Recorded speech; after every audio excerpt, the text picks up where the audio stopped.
Heavy rain causes flooding across the country and a warning from top cleric about the plight of miners. The first seasonal rains have led to flooding and road closures across South Africa. In Gauteng, heavy rain has caused flooding in Cleveland, Parktown, the M1 highway and New Canada Road in Soweto. Johannesburg Metro Police has warned motorists to avoid crossing waterlogged roads. In Durban, a number of roads have had to be closed because of the rain, with the N3 out of the Durban city centre near Brickfield Road also partially closed. In the northwest, a freak hailstorm injured several people at Mosenthal near Rustenburg and damaged houses. The South African Weather Service says more rain could be expected in Gauteng, KwaZulu-Natal, parts of the Free State, Northwest, Mpumalanga and Limpopo. Over 2 billion rand of irregular expenditure by the eThekwini municipality in Durban was condoned by the council. That's according to the KwaZulu-Natal chairperson of the Finance Portfolio Committee, Belinda Scott. Financial statements for the past 3 financial years have reflected a regular expenditure of more than 2 billion rand. However, Scott says irregular expenditure doesn't mean there's been wasteful or fruitless expenditure. The Chief Financial Officer of the eThekwini municipality was able to substantiate and provide clarity in respect of the irregular expenditure of 1.324 billion for the 2010-2011 financial year.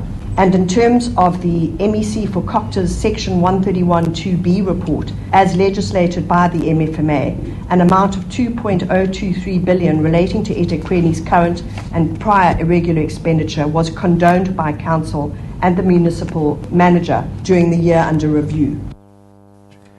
A disciplinary committee has recommended that Parliament's most senior official be fired.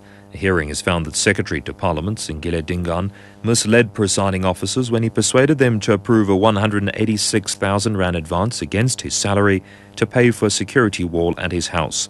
Deputy Speaker Nominim Foketo says he contravened several provisions of the Financial Management of Parliament Act, which go to the heart of the fiduciary duties of the accounting officer, and which of necessity destroys the trust relationship that must exist between the accounting officer and the treasury, which is the executive authority.